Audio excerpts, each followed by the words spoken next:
Well, thank you so much, Matthew, to be with us tonight. Well, thank you for inviting me. Is it okay if we do it again? I don't like my intro. Thank you so much, Matthew, for being with us tonight. And thank you for inviting me. So let's dive right in.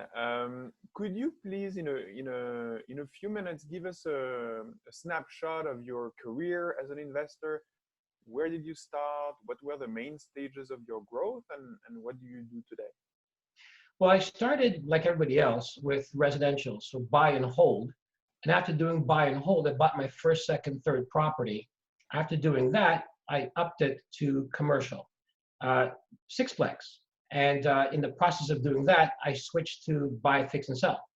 Because after my first three properties, I kind of ran out of the ability to buy. I maxed out.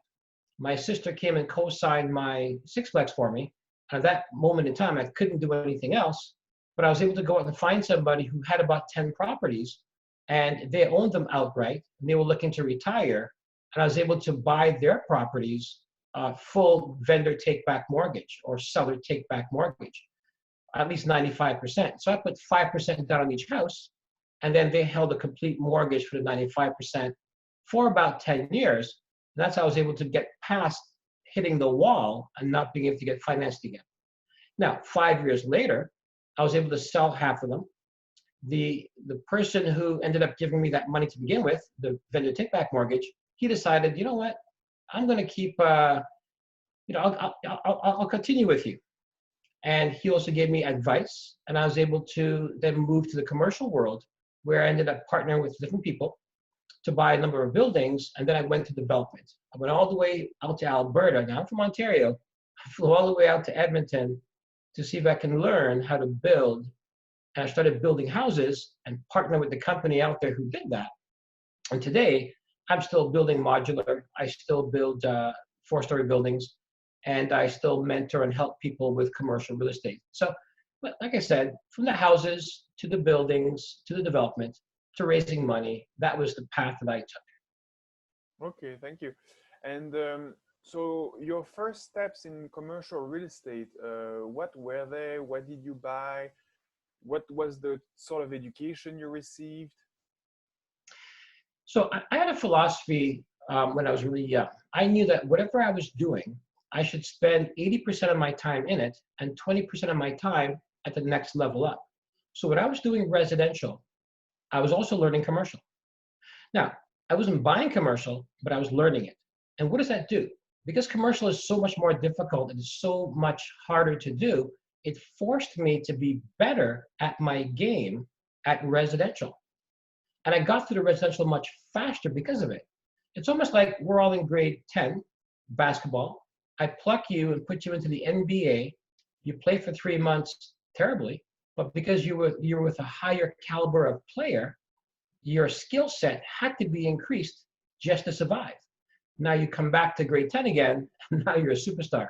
So I got into commercial because I was doing residential and spending time trying to learn commercial before I made the jump.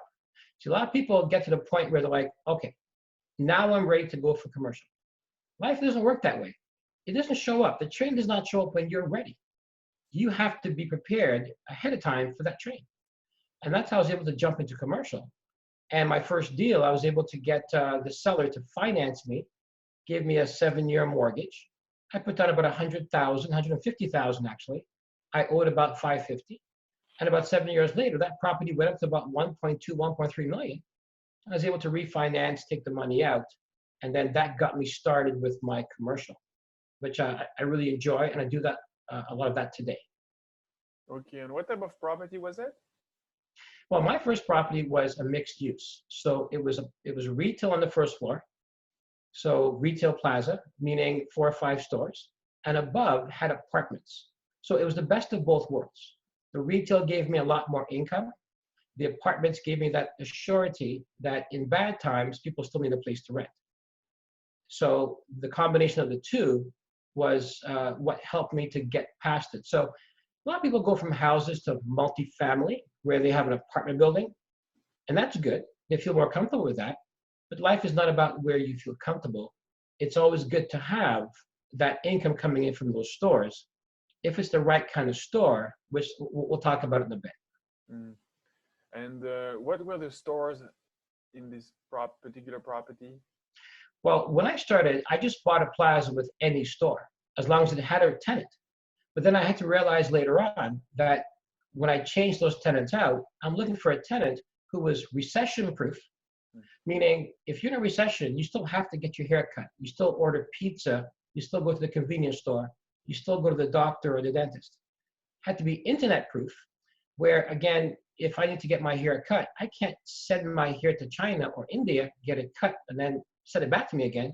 You have to get your hair cut or your back massaged in that location. You can't go to a female-only gym or a personal gym in a different country. So these are internet-proof stores that survive even though you have internet competition.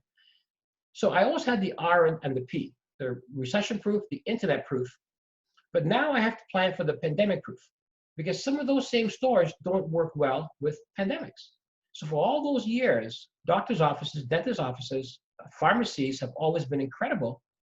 But now in pandemic, they're having a bit of a problem because they're not working. So now I have to adjust that to what are the essential services and have those stores come into my place when my leases are up. Like for instance, security companies are doing very well. You know, there are companies who are dealing with seniors at their location, at their home because they're trapped.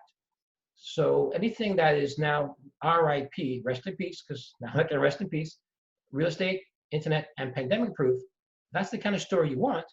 You don't always get it when you buy the plaza, but you want to move towards those stores as time goes on, as the leases go up. And they tend to work very well. And for my multifamily, my tenants, I screen them the exact same way you screen them, except I always added, is this a recession-proof person? So if the person worked at, let's say, retail, and they were my apartment tenant, if they were like a manager of a clothing store, or if the person was a garbage man, I would take the garbage man over the manager because garbage man is needed in a recession. It's internet proof, and it's also pandemic proof. So you have to think about that aspect of it when you're actually renting to your people. And that's what I've been doing for many years. The pandemic is new for me now. Quite sophisticated. I like that. Yeah, thank you. And so a plaza with apartments, do you have other examples in your portfolio or in the history of your portfolio of different commercial property? I do. I have 6 unit, 12 unit, 18 unit, 24, 36, and 48 unit multifamily apartment buildings. And then I've had office buildings. I found that the 3 or 4 story office building for me has always been a problem. I could never keep it filled. So once I get to 95% capacity, some small business or two moves out. And I always find that the office space is always at 85% capacity. If it was 100%, it would pay me nicely. But I haven't had that experience yet in all these years. So that's why I like to have the strip plaza with the right stores in it. And then on top of it all, some apartments to go with it as well. I've also had self-storage. Now, self-storage is my greatest producing real estate. Because with self-storage, even the old type, where you have the garage doors, remember, there's no kids, no pets, no fridge, no stove, no washing machine, no dryer, no dishwasher. The tenants don't seem to bother you because the tenants are mostly junk being stored, and I don't even have to heat it. So by buying the property and then having the proper fence and security and the automated system, I found that I make a lot of money with self-storage. Now, those are hard to get today because a lot of cities don't like self-storage, the old type, so they don't want to allow that zoning. And the people who do have them want to sell them very expensive in order to make their money back. And they know that it's a great business. So today you'd probably have to do multiple levels because the land is so expensive. Back in my day, an acre would be about $200,000. Today, that same acre could be $800,000 to $1 million. So one level of self-storage won't cover that acre anymore. You have to have 2 or 3 levels and a more modern facility with some heated space and I think you see them nowadays. Diamond Self Storage, incredible company. They're out of Ottawa, and they're doing some amazing things. So I look at them, but that's what you're looking at these days for self storage. And what else have I had? Warehousing I found too difficult because you're managing a floor space. Yeah. Can you tell us more about that? How is it too difficult? Warehousing? Yeah. Well, when you have a warehouse, it's actually a job. It's almost like Airbnb. Airbnb is actually a job where you have to rent that space out every single week or every single day. So it's a job. Well, when you have a warehouse, you have floor space. And then you're always seeking people who have bought too much inventory. Could be a grocery store, could be a retail store. And now they're saying, could we have some floor space for a period of time? So it's not as though that one massive area has a tenant in a lot of cases. It could be you're shifting tenants and shifting sizes of space. Plus you have to consider keeping it safe, keeping the pests out, and also having security as well. And you have trucks coming in. So it is a business. You're managing the business, not just renting the space. So warehousing, I believe, is a bit more difficult. There's money in it, but you have to have a liking for that type of business. And same with motels. Motels is better for it to be a family business, because if you're managing it from a distance, how do you know if someone's coming and going and the person who's running the motel isn't just pocketing the money? And then the same thing with a motel is, if you don't rent a certain night, that rent is gone. So if you got 30 spots and there's no rent tonight, there is no rent. Whereas if you're renting an apartment, you have 30 days, you get the rent for those 30 days. So each has its strengths and each has its weaknesses. Yeah. And I've heard about the same tendency that you describe for self-storage is happening with industrial space, where they have to build on different levels because of the limitation of space. For example, in an area like GTA with is it the green belt around it? You know, it's the green belt around it, but it really isn't the green belt that's holding things back. What you have to consider is this. If I'm a city and you want to build on the outskirts, as a city, I may have to then provide schools. I may have to provide police, fire, ambulance. I have to provide so many different services to help you. And then you may even have to pay to bring those services to your property. As a city, I would rather just go vertical, meaning all the services are already in place. And if I can increase the density by people going vertical, then I don't have to build new schools in new areas. Because as a land developer, a lot of people come to me and say, hey, I have this land. It's like 5 miles out of town. Do I want to spend millions bringing roads and sewers and services to that property? No, I don't. And nor does the city want to go there either, because they don't want to have to supply the support system for a neighborhood that far out of town. So that's why the cities are encouraging going vertical. But the other reason why warehousing is vertical is because the land cost is too expensive. It's like having a hamburger with one meat, one patty. Now you need 3 patties to make it a real hamburger, for the price. Yeah. So we've talked about multifamily, we've talked about mixed use, we've talked about warehouse. Do you see did you have experience with other areas of commercial real estate apart from those? Those are the ones that I focus on, so my residential, obviously I invest in Canada and the US. So my residential has always been 2-family to 4-family. And then in Florida, for instance, I would invest in single-family bungalows. But I would invest in Cape Coral, Florida, because Cape Coral has canals behind each house. Each canal becomes a boatway. That means that each house is on water. The fact that each house is on water, then the value of the house goes up because there's canals. And then when I invest in Arizona, I end up buying bungalows as well, but they are executive rental, which means I rent them to corporations 2 years at a time. And then what I do is I provide the maid service, I provide the chef, I provide the car service, I provide the fitness instructor, the workout person. And these are all separate small businesses in, let's say, Arizona. but I bring them all together and I package it so that when a corporation brings in an executive from Germany or a scientist, instead of staying in the hotel, they stay in these houses, 2 or 3 of them at a time, and they're well taken care of. And there's a security in that house that information isn't being stolen from room to room. So then what I do is I get into, again, these 2-year leases. Now, I went to Arizona in 2007 when everybody was running away from Arizona. Mm-hmm. Everybody thought the whole world's coming apart. Let's run away from the US. And if the herd's running towards you, or if the herd's running that way, go check out where they were. And I was able to get houses at really good prices. And therefore, I was able to pick up 3 and then package it this way so I don't have to worry about it. The corporations pay me on time, whereas the Florida properties are more families. How do you manage those from a distance? So usually I'll have somebody in the area, either a property manager or somebody on some kind of assistance, where it could be a retired firefighter. And what I do is I set up the whole system. I'll find the plumber, the electrician, I'll find the handy person, I'll find everything that's required to make a house work, and I'll negotiate with those people locally.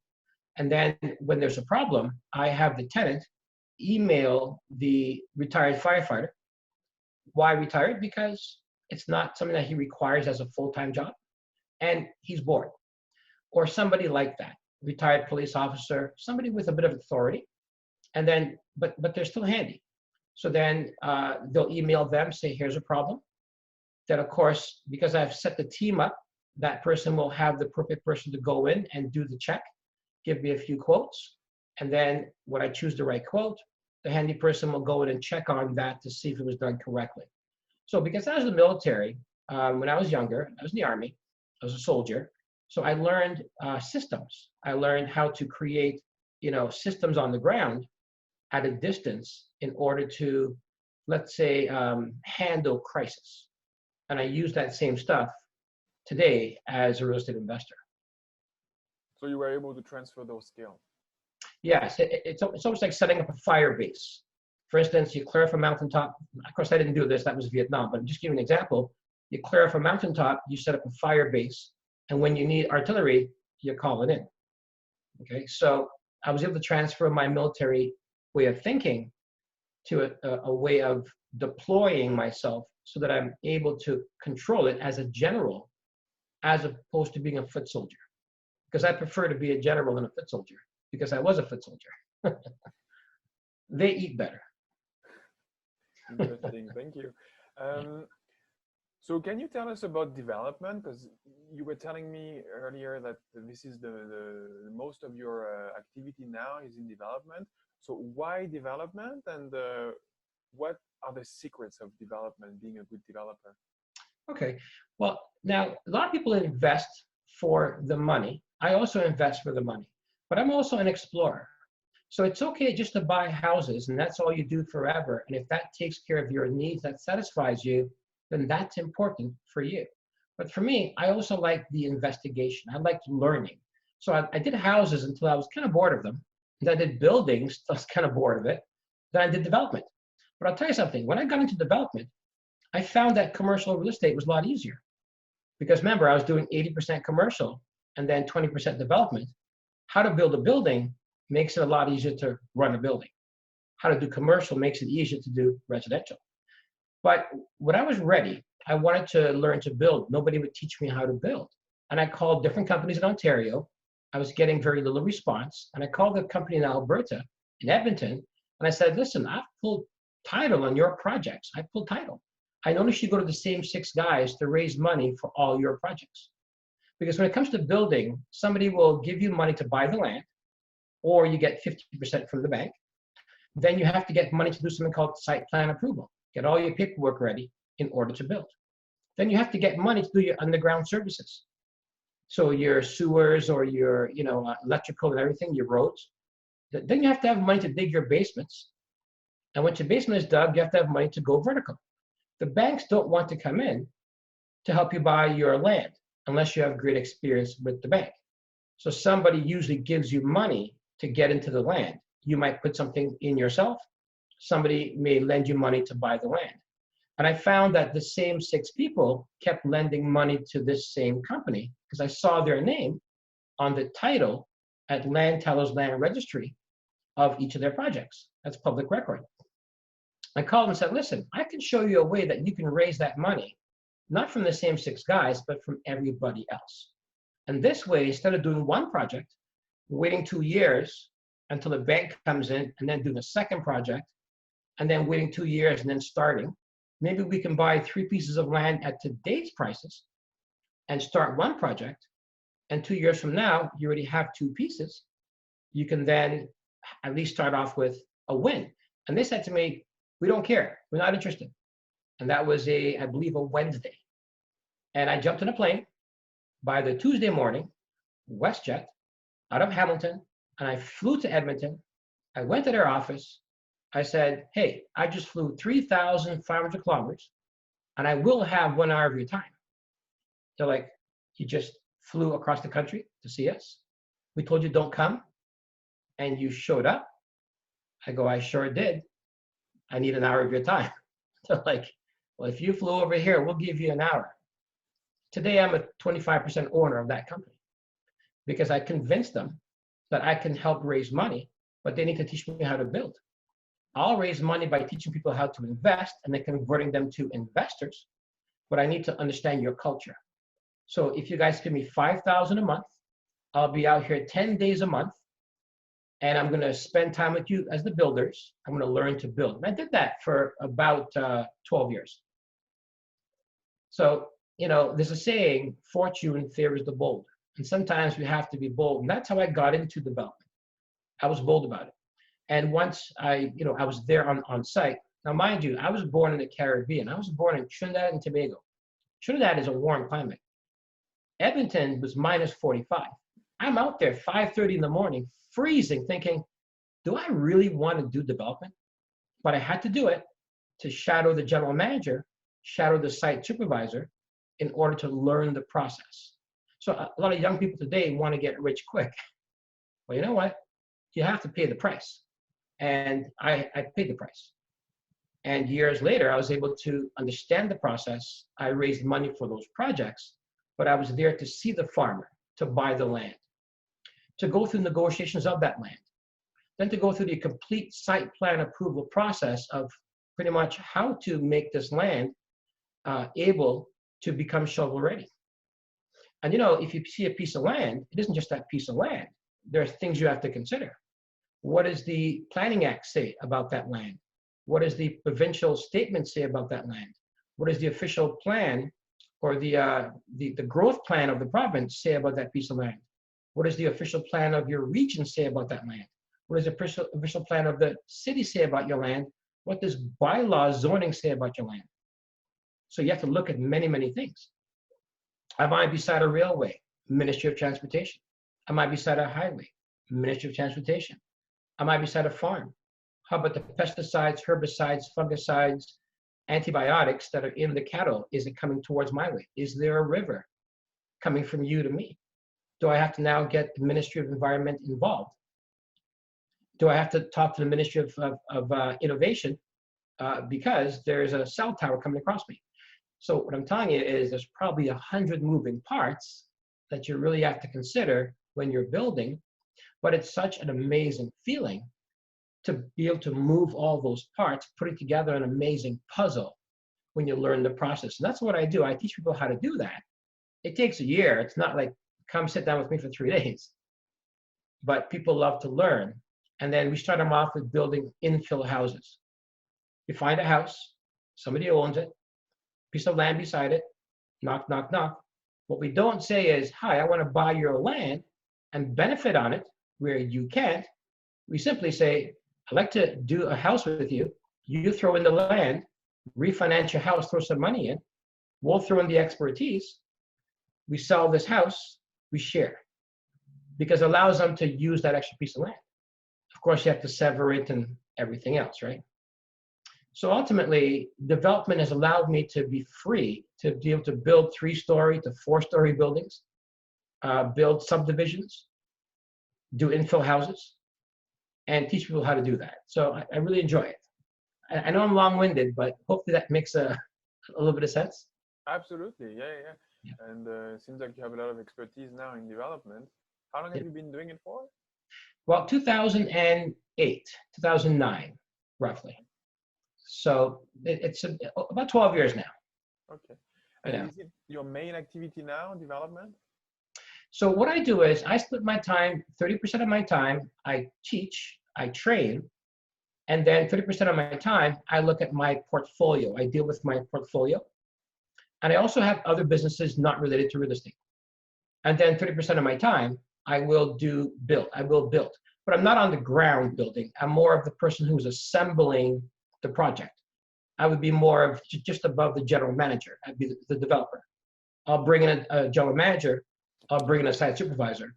But because I understand it all, as best as someone can extend it or understand it, remember, I'm not a specialist. I'm more of a generalist.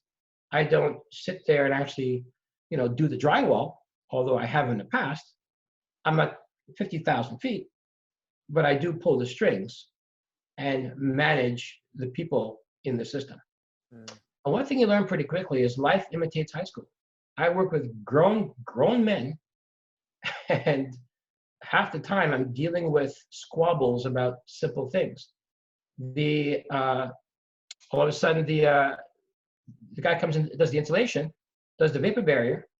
The electrician cuts the vapor barrier, doesn't seal it back. Nobody knows about it. Bylaw comes in, checks it out. Oh, look, you have your vapor barrier cut. So unless you're there picking up after them sometimes, and I respect them all, it seems like everybody just does their part and sometimes not look at the other person. So how do you create an environment where you have a team result from strangers who don't generally work with each other, and then double check everything?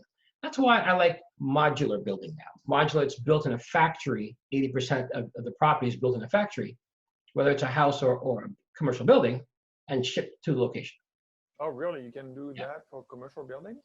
Yes. Well, up to 6 levels. Up to 6 levels with 6 wood. levels? How many units? So 6 stories with wood. That's normally about, 4 stories is about 50 units. So probably about 65 units. 70 units, all depending on what you have as 2-bedroom, 1-bedrooms. And there are certain companies who specialize in that. There's a company called Bonneville out of Quebec, out of Montreal. 60 years in, great company, incredible people. And I work with them. So instead of building houses from scratch now, from stick, because a house may take, let's say it takes 1 year to build. It takes 4 months to go through all your permits. Then you have to dig your basement, put in your footings, your foundation, and then from that point, you build vertical. Well, when it comes to modular, at that point, you already have that house being built in the factory 3 months prior. It's built in 4 sections or 12 sections, depending on how big the house is. And then it's all shipped in, pretty much 80% complete. And on that day that you're about to go vertical, the truck pulls up with a crane and assembles all 4 pieces. In most cases, it's 4 pieces, and buttons it up. And now you have a house sitting there, 80% ready. And all you have to do now is put in you have to make the connections, all the plumbing connections to each unit, all the electrical connections, the water connections. You have to, put the outside cladding on and put the flooring in and the baseboards. So ultimately, and then put the toilet on. But everything else is already in there. Now, not every company is equal. And today, if you go to a good company, you wouldn't even know it was assembled in pieces. But the advantage is it's 30% more material because it has to be transported, but it is 15% less expensive because you don't have to carry those costs. And there's economies of scale that in the factory, there's less waste. And you're not sitting there on a lot for a whole year. You've done your 3 months to 4 months paperwork. You dig your basement, drop the house on, spend a month later, you're done. And that property is ready to go. So modular is a good way to go. It is more difficult to finance a modular house if it's not for your own use. If it's for rental, it is more difficult. and that's going to become easier later on. And remember, I've done both. I've built a 113 house subdivision from scratch. I've built 35 house subdivisions. I've built 4-story buildings from scratch, like stick, wood, and I've built 3-story buildings. So I've done both. I have not done a modular build yet, but there's 2 buildings that I saw in Quebec that were built by Bonneville, and I went in those buildings. Amazing. They were built in 60% of the time. And I was just stunned by the quality of that company. And remember, it depends on the company you're with. And just because you're building modular doesn't mean you have to not know what you're doing. Some people believe that if it's being done in the factory, they need less knowledge. You need to be an expert no matter what you do. You're building stick from scratch, wood, or you're building modular. Modular is easier, but you have to know what you're doing. Wow, interesting. You talked earlier about this synergy you had with this company where they had the expertise about development and you were the one raising capital. Can you tell us about where you gain your knowledge in terms of capital raising and what makes you good at it? And I know you have theories about how to meet with accredited investors. Can you share with us some of your knowledge? Sure. So now, my first house I bought when I was 19, I don't include this in my first 3 houses as investment houses and my building. Now, I bought a house at 19, not because I was an investor, because I wanted to own a house. I'm an immigrant. I came to Canada in 1972. I'm 55 years old. And in 72, I knew I wanted to have a house. And when I was 16, I decided to take cookbooks that retail for $20. I can buy for $4 from a wholesaler, and I can sell it for 10. And I would go to businesses and I would talk to the receptionist. I'd say, hi, I'm young, I'm 16, I'm trying to get through school. I want to leave this cookbook with you.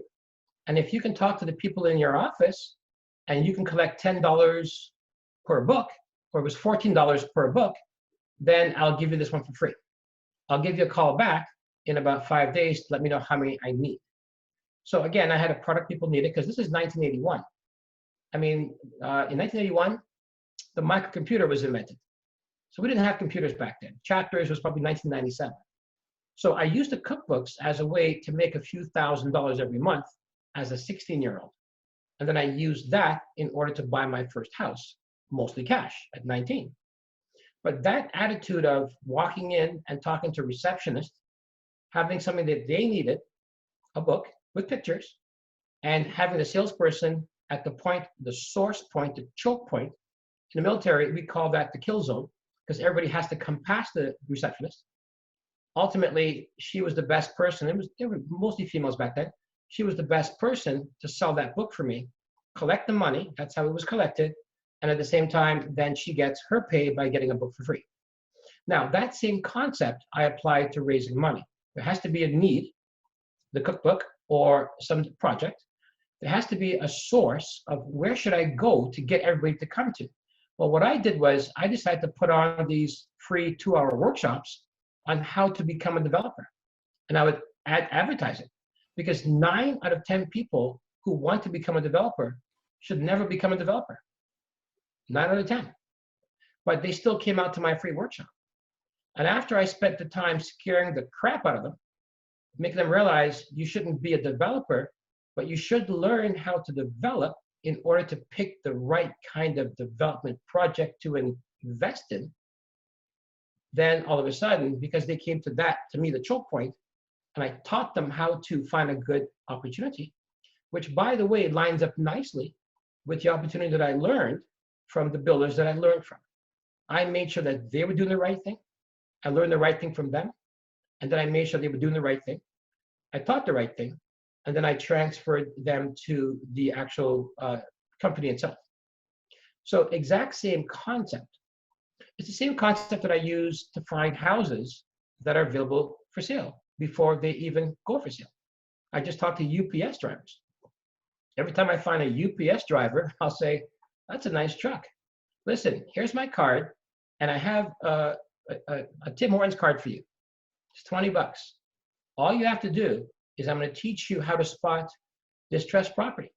You're driving around all day.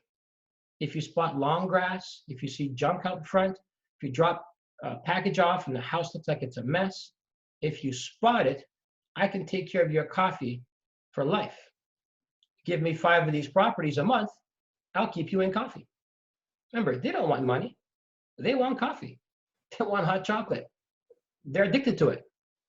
So that's all I do. Now, at one point, I had like 20 of these guys driving around Ontario doing their job, but also mindful of property that is distressed. And they would call me, and if I get 5 of them, I'll send them a card, $30. Sometimes I'll say to them, I'll get you a Walmart card. After a hard day's work, you go buy, get yourself a roasted chicken. Roasted chicken, does that smell good? Does that sound good? They're like, yeah, I'll take the roasted chicken. Here's a Walmart card. You see, very simple, very simple. How many Uber drivers are driving around all day? So what I'm saying is I've always used systems to try to reproduce hard labor. And therefore, using systems, I was able to raise money that way by speaking to investors, scaring them, and truthfully make them realize they should be building, but they should know what, how to invest. And that concept. And plus two, even when I talk to doctors, doctors, what does a doctor want? People think a doctor wants more money. What does a lawyer want? People think a lawyer wants more money. No, if I say to a doctor, I can make you wealthy through real estate, that insults them. After putting in 10 years to become a doctor, all they're hearing me say to them is, what you did was wrong. You should have been a real estate investor. And that's not special to them. What a doctor wants is 1 day less work a week, but to make the same money. Think about it. Most people work 40 hours a week. A doctor works 56.9 hours. They work 60 hours a week, actually. We work 40, they work 60. So after 36 years of life, of working, they've worked roughly 36 times 1.5 is about 54 years of work. That's 60 hours, not 40. So in 36 years, they've put in 54 years of work plus the extra 10 years they put in as a residency. So they work 64 years of work to make, X amount of dollars. So I can show them how to duplicate themselves, how to have a mini them. What's a mini doctor? It's a building working 24 hours a day. And I say to them, over the next 6 years, if you can joint venture with me, I do all the heavy lifting, and we can buy buildings that generate some cash flow. We do one every 2 years.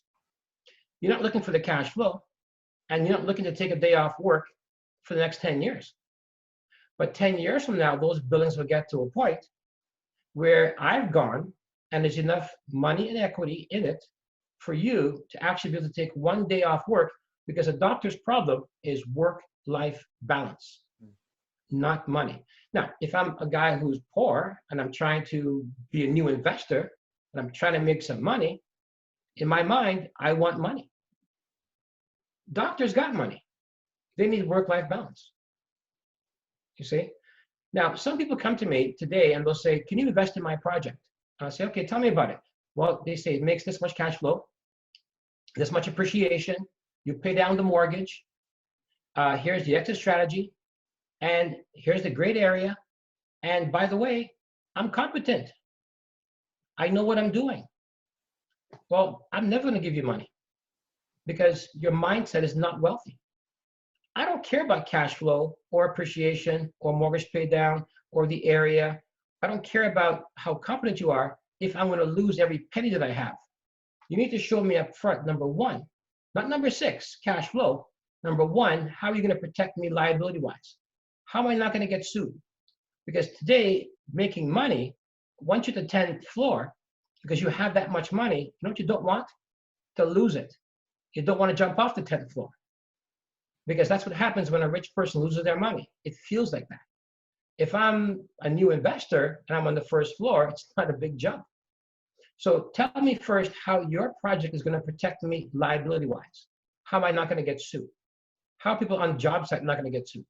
Or the building? Then show me tax-wise how it's going to make sense to me. Because you could tell me all the money I could make from 6 to 10, but if I lose all in taxes, I still have nothing. Now show me what is my exit strategy. Do I have some exits along the way? Can I get out along the way? You know, when you go onto a plane, they say to you the exits are this way and that way, and you feel good about the exits. That's why you go down the runway. But at 40,000 feet, those exits are kind of useless. But we still need the exits. I need to know, how can I jump out along the way? Then I need to know, what is your systems? Do you have systems that reproduce you? Because who's going to win a race? I heard this about a year ago, but I heard it 10 years ago. Who's going to win a race? A 10-year-old girl or last year's Tour de France winner? Obviously, last year's Tour de France winner. But if he's got a tricycle and she's got a bicycle, better system beats talent. So as an investor, if you want my money, I need to know, what are your systems for studying the area? What are your systems for the math, for the paperwork, for the management, for the repairs and upgrade? What are your systems for everything? And then show me you're competent. And once you've earned my respect from 1 to 7 or 1 to 6, even 1 to 5, now you've earned the right to say to me, cash flow. And that's a whole different mindset. A wealthy person doesn't want to hear cash flow. They want to hear, protect me liability, protect me taxes. What's my exit? What are your systems? Why are you competent? Now you have the right to talk to me about cash flow, appreciation, mortgage pay down, you know, and whatever else, the area, and of course, your experience. Let me simplify it. If I were to walk up to a girl and say to her, hey, here's my bank account, here's my house, here are the last 5 girls I dated, will you marry me? That's not going to work for me. But that's what you're doing to me. Here's the cash flow, here's the area, here's my experience, will you invest with me?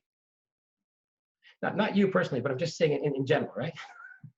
You know, you have to earn that respect. So I have to behave, you have to behave showing me that you can do a number of things, build that relationship, and then here comes the money.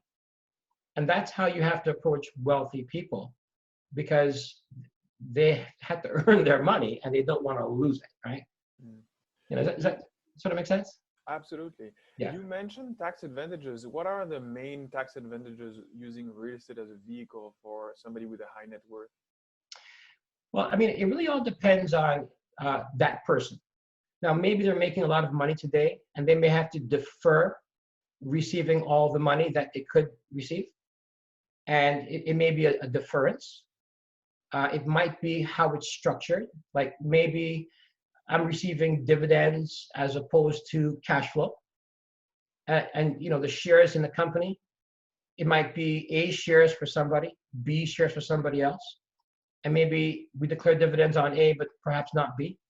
But again, I mean, a tax expert would have to sit down with each person, because I'm not a tax expert, and then figure out what's best for that person's situation.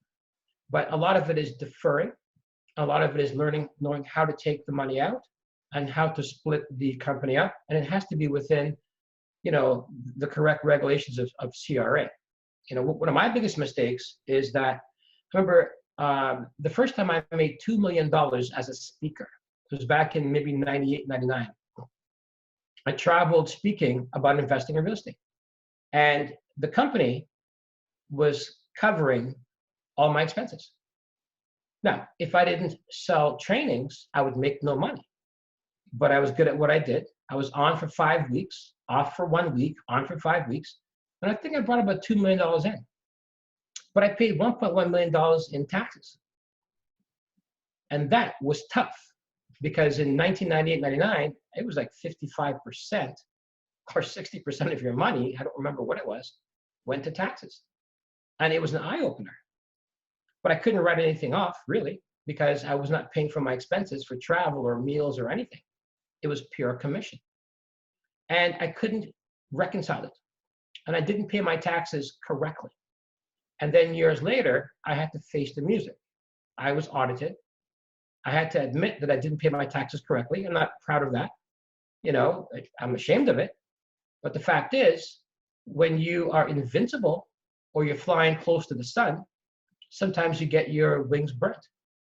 And I wasn't ready to understand how I can give 60% of my hard-earned money to the system. I wasn't mature enough to handle it, and I didn't handle it right. So, I mean, it's a big mistake. It's a realization that sometimes we grow too fast, that we can't, reconcile certain things. But you know what? When you screw up, what I've learned, you admit it, you pay your dues, you get even with the house, go to the back of the line, work your way back up again, and don't hide it. Don't glorify it. I don't glorify my mistakes. I will say to you or to your listeners because it may help them, and then I move on from it. Some people live in their mistakes. I don't. I don't glorify them. Yet I'm not haunted by them. I'm ashamed of some of my mistakes, but they don't control me, and that's important. Thank you. Thank you. You mentioned that 30% of your time is spent working on your portfolio. Can you tell us what you own approximately? You don't have to get into details, but what do you own and why? Why do you keep those? Why does it make sense for you to keep them? So what I'll say is that I owned a lot more houses at one time, but then I realized that houses are not built for multifamily. Even if you build them for multifamily, houses are stick. They get beaten up. Houses are not Jeeps, they're Honda Civics. So after 10 or 15 years, your houses begin to fall apart on you, whether it's 5 years or 6 years or 7 years. And I found that I was serving them. Every time the phone rang, now obviously I had property managers, but they would have to call me for certain things. And when the phone rang, it was not somebody asking me, hey, how are you doing? I had lots of houses. There's people asking me to solve a problem. And then all of a sudden, I'm saying to myself, I'm financially free from my job. I left my job, but now I'm a slave to my houses. So I thought, okay, screw it. I'm going to get rid of a chunk of my houses at the right way in the right time and get into commercial buildings because they're powerful, they're stronger, they're designed for multifamily and coming and going. So therefore, I moved away from most of my houses to a smaller portfolio of houses, kept the good ones, got rid of the troublesome ones, and then I have a stronger, more robust portfolio. Now, my job is not to manage property. My job is to increase the revenue and reduce the expense. So by increasing the revenue and reducing the expense, I have a higher net operating income, which is revenue minus expense. With a higher net operating income, when it comes to commercial real estate, based on an area's cap rate, I can get more value. I can force the appreciation up. And of course, this is something that I would better teach with a board, not just by speaking. So I'm more of an asset manager, whereas I'm looking at each property and how do I make more money? How do I reduce the expense? And how do I create synergy so that all my tenants live together and feel as though they're part of something? Which means I may have a certain website, a newsletter, we may do barbecues. I want each of my tenants to feel as though this is not just your home, this is part of a community that is this building. And I give them, tips. I even run classes for them, how to save your money, how to make money. It helps them pay their rent, you know what I mean? And I run those classes down in the laundry room. Of course, I won't have a jacket, probably have like a t-shirt because I'm sweating. And I'm teaching them or their kids how to actually work with money. And so I do things like that, which kind of creates a personality for the building. And people tend to pick up that garbage when they see it. So I try to create personalities. I try to bring down the expenses and increase the revenue. That's how I spend my time looking at my portfolio, and somebody else takes care of the financial aspect of it now, and then somebody else takes care of the property management aspect of it, because those things do not make me money and do not use my best skill set. I see. Yeah. And you said that some of your time is spent doing mentorship. Can you expand a little bit more? How do you train people, and what do you teach them? So every year I take on roughly about 21, 22 students. So it's not a lot because I spend a lot of one-on-one time with them. And I'll work with somebody for about a year. We spend about 4 months learning, then another 4 months applying. And when we get that result, and it might be that I teach them how to get an off-market building, a property that was not for sale, on how to convince the owner to sell it. Therefore, there's no competition and we get a reasonable price. And how to talk to people who are high net worth and how to convince them to bring the money to the table. So in about 8 months, I've taught somebody one-on-one how to get that deal that's not for sale, how to get that investor who didn't plan to invest, how to bring them together in a joint venture relationship where now my student is getting 50% of all the proceeds, and the high net worth person is very happy to allow that to happen. And then I spend the remaining 4 months just holding their hands to make sure that they're good to go. And I do that again with one-on-one, sometimes in the field. We do it through Zoom. I also have maybe about 74 videos of everything that I teach them. They can always access a library of that, about 100 files. So it's based on real, not, let's say, hearsay. And it's based on my 29 years of success and failure. It's a combination. And why do I do it? Because, well, it makes me money. Let's be clear on that. Everybody says they teach or they mentor because of the good of the world. Well, the reason why I say it makes me money first is because I wouldn't do it for free. But now put aside the money. I love doing it because I'm a teacher. And as I teach somebody, I grow and understand it better as I do it. I've spent time creating a legacy of property. Now I want to create a legacy of successful investors that I've worked with one-on-one. And after 1 year, I don't charge them for more. They become associates at a high standard that I actually invest with, you see? So that's what I do, and I enjoy doing that. I spend 30% of my time doing that. And I meet a lot of great people.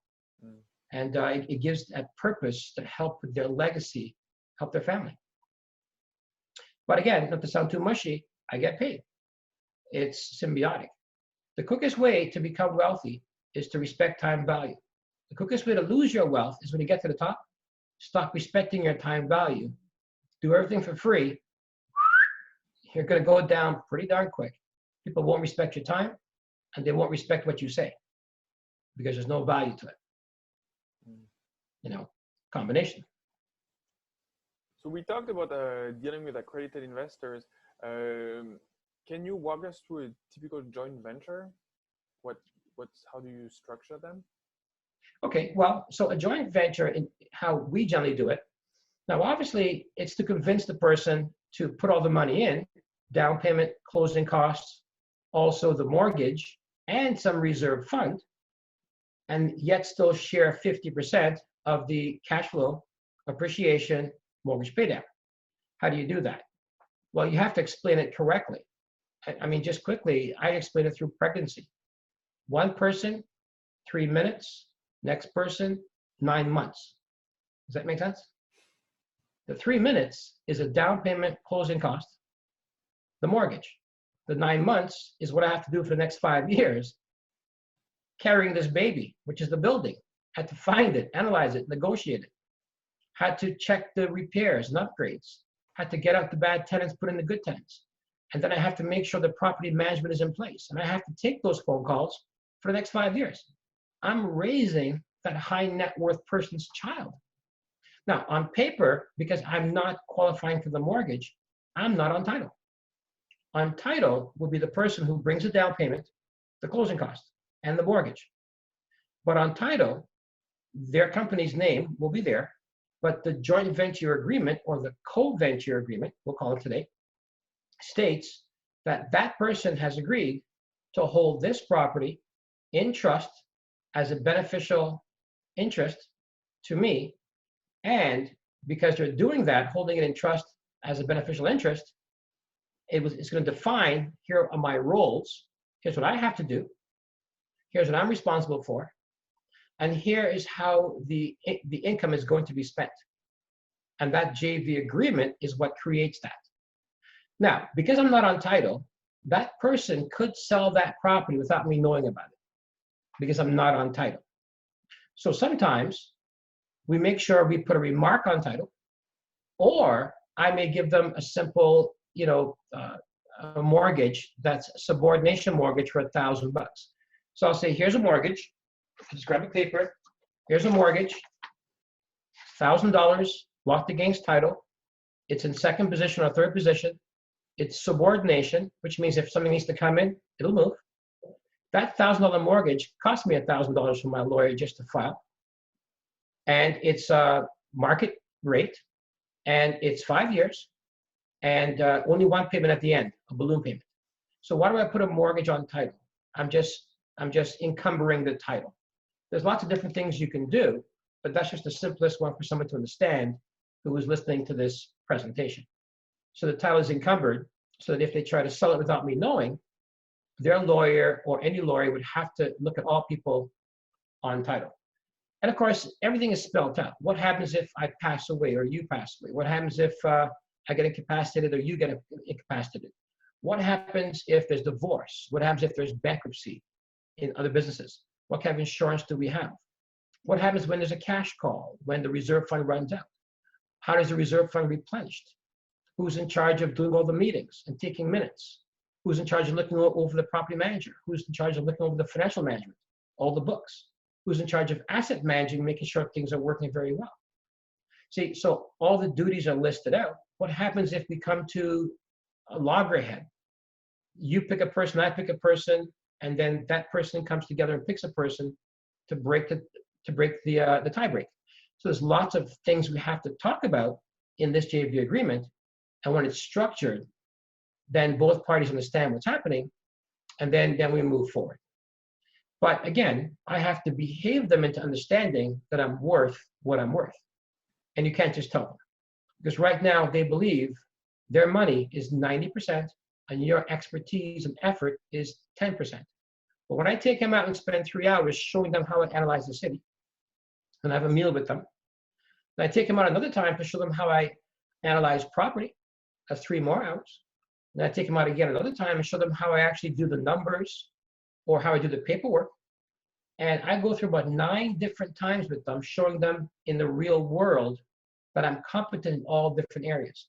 And every time I show them how I'm competent, that 90 becomes 80, becomes 70, becomes 60, becomes 50, and then go down to 40. So by the time I behave them through the process, I may have spent 30 hours with them. Maybe I spent 7 meetings with them. But now they're like, my gosh, I'm so lucky. I feel as though I'm doing nothing. I feel I'm just that 3-minute sperm. Can I say sperm? Yeah, I feel as though I'm just that 3-minute sperm. That's how they feel. I'm so lucky to now be 50-50. But you can't talk a person into that. You got to behave them into that. Okay? I see. Yeah. Can you tell us, without too much detail, but how do you get off-market deals? You've mentioned, is it through this UPS guy technique with the coffee card? Yeah, sure. If a UPS spots a distressed property, they'll tell me, and then I'll approach the owner. Let's say it's a multi-family apartment building. So what I might do, I might go to Google Earth. I might go to the Google. I'll type in city of Barrie, or some city, transit line. I'll see where the transit line is for the bus. Apartment buildings are usually on the transit line, or apartment buildings are usually 1 block away from them. Because when you get an apartment, it says near to transit, correct? So therefore, if I know where the transit line is, then I go into Google Earth and I just look at the line, that main street. I look for buildings on either side of that street or 2 streets in. And then I go to Street View and I try to look at the sign and see if I can see 2-bedroom for rent, if there's a phone number there. Or I may just Google the address and see if in the past they would try to advertise some kind of a 1 or 2 bedroom. And from there, I can get the property management's number or the janitor's number and sometimes the owner. Or in times that we don't have pandemic, I might just go buzz the buzzer and talk to the superintendent. And I'll say, hi, I'd like to get in contact, I'd like to send some information to the property owner through the property manager. I never ask for the owner because they won't give it to me. But hi, I'm here. It's a phone call or it's a buzz. I'm here because I have some information. I'd like to get to the property owner. They'll say, what information is that? I'll say important documents. Right there, they think it's a lawsuit. Kind of scares them. So then they'll say, what kind of important documents? And I'll say, it's a written offer to purchase the property and keep the management in place. So that solves their problem. Then they might say three things to me. Okay, email it to me or send it to me, I'll pass it on. Or they might say, I don't think that they want to sell. I go, okay, but I'd still like to get this through you for you to pass it to them. I don't think they want to sell. I would say, well, one thing I know for sure is in these times, nobody knows what somebody else is thinking 100%. But what I do know 100% is that I have an offer in hand and I want to buy this property. Here's the problem though.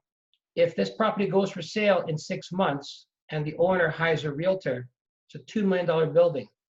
That could be $100,000 in commission. Are you prepared not to pass this along to the owner? Are you in a position to allow them to have to pay a realtor that $100,000? Because I think it's the owner's right to make a decision. Fair enough?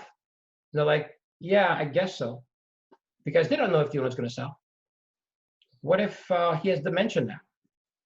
They don't know.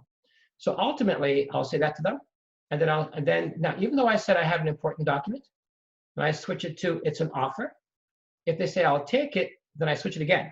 I say, well, what I'm going to do is I'm going to send you 2 letters. One introducing me to you as the manager, and a second letter for you to forward to the owner.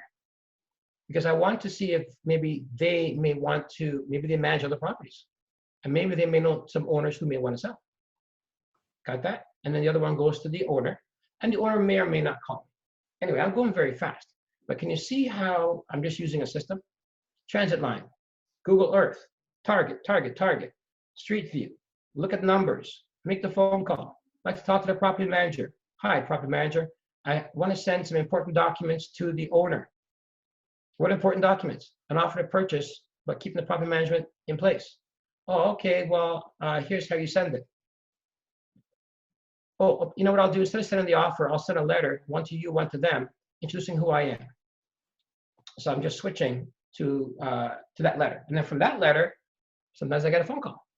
And sometimes I talk to the owner right there on deck. And the owner might say to me, I don't want to sell for 2 years. Let me ask you a question. Why did you buy the building to begin with? And they tell me why they bought it. And then they told me they've achieved what they wanted to achieve. And I'm saying, so why are we waiting a couple of years? What's holding you back? And it might be that they don't want to fix the building up. They think they have to fix it up before they sell it. I might say to them, well, you know what? I might buy it as is. Or maybe they don't want to disrupt their tenants. Well, you don't have to list it and have lots of people coming through it. I'm the one who's going to buy it. So that reduces that as well. Now, of course, when I put an offer in, I'm still going to put it subject to inspection. So it's like you just switch it as you go along. I know you said short answer. I gave you a long one. Sorry about that. Okay, short from now on. Let's look at my list.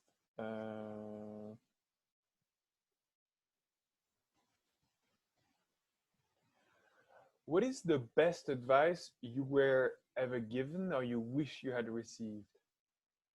So a lot of people right now are stuck in a bad situation. Could be a bad relationship, could be a bad job. The problem is it's comfortable. And there's a little guy on the shoulder saying, why complain? Just do that job. Stay in that relationship. Bad partnership in business, bad real estate relationship, maybe even bad relationship at home. You know, just stay at that job. Why complain? Stop being so irritable. Then there's a little guy on the other shoulder who says, if you don't leave this situation, you'll never be your authentic self. And I owe it. As I'm 55 today, I owed it.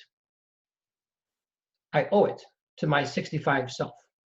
In fact, when I was 45, I owed to my 55-year-old self to actually listen to the guy on this side, do what makes me authentically me. And I'm happy that at 24, I actually decided to stay at my job, but also get involved in real estate investing. And then 10 years later, when I had proof of life or proof of result, I was able to slowly walk away from my job. I'm glad I did. Because we are accountable to the man we're going to be in the future. And the 55-year-old Mathew Frederick would be pissed at the 24-year-old Mathew Frederick if he didn't do what he was supposed to do. So I think we should find our authentic self. And then at the same time, don't spend as much time learning. Learn, but apply. If you read a book, great. Some people tell me they read 40 books a year. I read probably maybe 6 maximum. But I take what I learned from January's book and I learn to apply it February. And then I make it a behavior in March. Now I have 7 behaviors. Then I read a book in April. And then a few months later, I have 7 more behaviors. So I do it again in September. You know, with 21 behavior changes, that's what makes you wealthy. Not having a library of 1,000 books that you can't remember what you read. So these are the 2 things I want people to understand and respect when they're actually learning to invest and becoming an investor. Knowledge is important, but at the same time, make sure it doesn't overwhelm you. You need to apply what you learn, not just be, you know, what they call a seminar junkie, or what I call a bookaboo, guy who just reads a lot of books, or even a guy who just quotes, who's that? Warren Buffett. I call those Buffett's puffets, guys who just quote Warren Buffett, but they don't live the quote. If you're gonna quote Warren Buffett, live the damn quote. Then you can quote Warren Buffett, right? I know I'm a mean guy, but it's just not how it is. What would you say to someone who has $1 million to invest today? Well, what I would probably do is, first you need credibility. So you might end up buying a 2-family home, and let's say you bought it in the city where it wasn't super expensive. So maybe it's $400,000 or $475,000. So not in Toronto, not in Mississauga, Brampton, maybe not right downtown Ottawa, but something on the outskirts. So you can say that I've done something. Now, if you're making some cash flow, that's okay. But you've taken at least some of that money, $100,000, 20% down. You bought yourself a house that's worth $400,000, $475,000. Then, while you're looking for that house, you ended up probably not buying many as you were investigating. But when you see a good house that you didn't buy, you lock it down and you assign it for a fee. Because that's what I used to do. All the houses I didn't end up buying, that I put offers on, I would secure them and I would do wholesaling. So what you would do is you take your $100,000 to buy that house, and then you build up another $100,000, just assigning about 6 other properties that you didn't buy. Now you have an extra $100,000.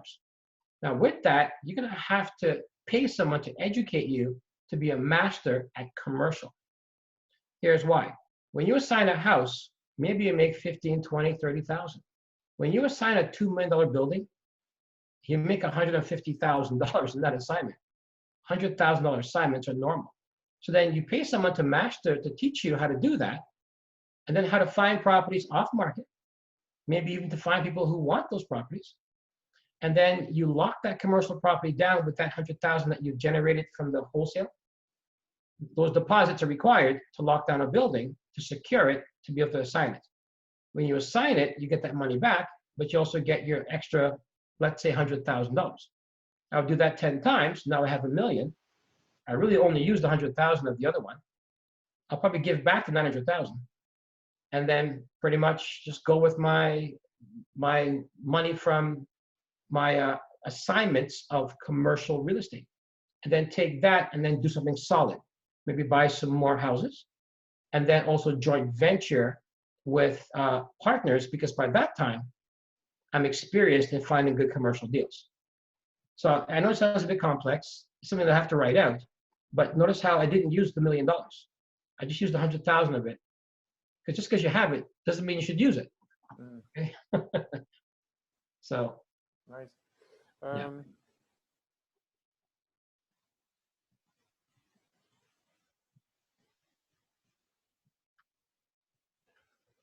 So you said you were 55. What are your goals moving forward? So I have a 12-year-old daughter. So what I love the most, more than I love real estate, is I love being a dad, and I love providing for her. When people ask me, what's my best deal? My best deal was not a deal. My best deal was the result of the deal. I was able to take that money and invest it in people. You know, invest it in people who wanted to grow. You know, I invested in a church. I also invested in clean water. I invested in some education in a different country. So there's no single deal that I just loved. I love the result of the deal and what I can do with the deal. And I love that my daughter can see me doing this at a young age. So I teach her how to invest, but in a roundabout way. So I used to play a game called Spot a Bad Roof. So when she's in the back seat as a kid, she'd see a bad roof. She'd go, Daddy, there's a bad roof. I would write down the address of the house or have somebody write it down. And then I would go back and knock on the door. Hi, I see you have a moment of pause with your roof. I'm wondering if you're thinking of selling your house. That's how I started, right? But, I would do that. So she sees me. We used to play a game called Let's Go Collect Rents with Daddy. So she'd come hang out with me while I'm collecting rents. Or let's go from cottage to cottage and clean it up in between use. And she'd jump in the van with me and, we'd rent a van and we'd be zicking around in the back country of cottage country, back roads, and she's smiling and I'm looking at her smiling. I go, sweetheart, what are you smiling about? She goes, I just don't sit in the front seat a lot and we're so high up. And I see, that makes me happy. My daughter smiling and enjoying what I'm doing. So my goal is just to be a phenomenal dad, build a legacy in people, mentor more people, and continue to build properties that are lasting at least for 50 to 60 years. Everything washes away, right? So. Thank you. I know I give you these long answers. I have to, remember, I was a teacher, so it's hard, right? I'm talking 25 years ago, but still. If you were to start over again, what would you do differently? Differently? You know what? I took on some property deals because I could. In other words, I bought some houses because I could. I took some JVs because the partners believed in me. They were not the right people. I just did it because I could. I bought certain houses because they came available. And I just thought, oh, maybe God or the universe sent it to me. So it must be a great opportunity. Universe, God, whoever sent it to me. So I took it. And I found that those ones that I took were most of my problems.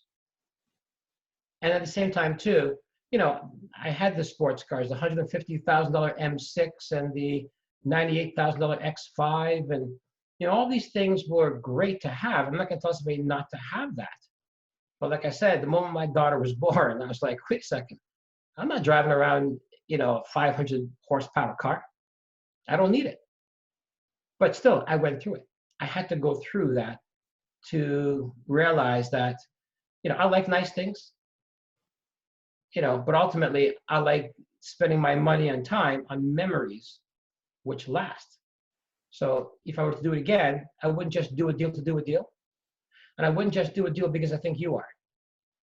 And because I'm trying to compete against you. That's a problem. Everybody looks as though they're doing great. And they're all competing. No, your timeline is your timeline. And for some reason, I had this drive to succeed by a certain age. And I made mistakes, wrong partners, wrong choices. I wasn't ready to handle some of the partners that I had. I got into areas and things that I shouldn't have. I've learned from them, but I will be more careful. I will be less invincible. I will fly a little bit less close to the sun, and my wings will be burnt a little bit less. Thank you. So to finish off, is there anything else you'd like to use the opportunity to share?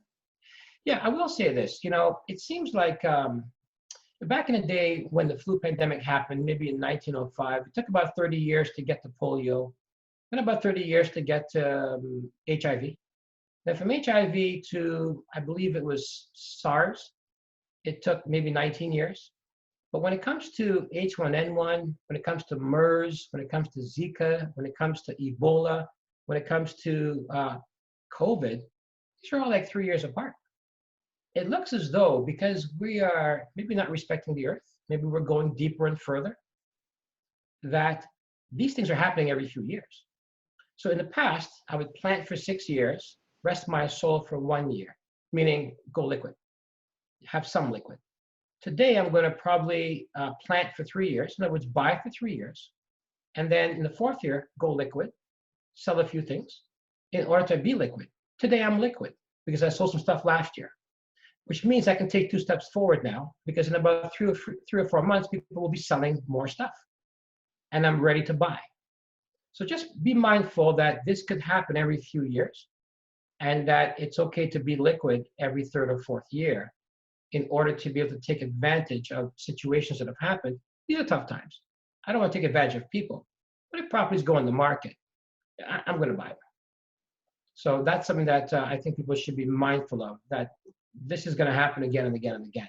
This is the scourge of our time, because we haven't treated ourselves, we haven't respected ourselves, and hence any outward bound of ourselves, which is the planet, we're not respecting. And ultimately, we will reap what we sow. So it's unfortunate. But I do have hope. You know, Charles Dickens does say, you know, I see a beautiful people. No, I think he says, I see a beautiful city and a brilliant people rise. And I think Canada is a beautiful city, and we have brilliant people, and we will rise again. I know that for sure. So it's a hopeful future, I believe. Okay, well, these are nice words to end our conversation. Yes. Thank you so much, Matthew, for being with us today. I really appreciate your insights and your how broad your knowledge is. And so if people are interested in learning more about your mentorship program, how can they get a hold of you? Yeah, so you can go to my website. It's called rccsol.com. So R like in Roger, so rccsol.com. Or my email is just Mathew with 1 T, mathew.f@rccsol.com. And if they check through the menus, they'll see what I do. I have some podcasts and videos that are on there just for some knowledge if people want to pick some of that up as well. So I would love for them to visit, check me out, get to know me. I'd love to get to know them as well. Okay, well, thank you. Thank you again for being with us tonight. Well, thank you very much. It was a complete pleasure to be here with you.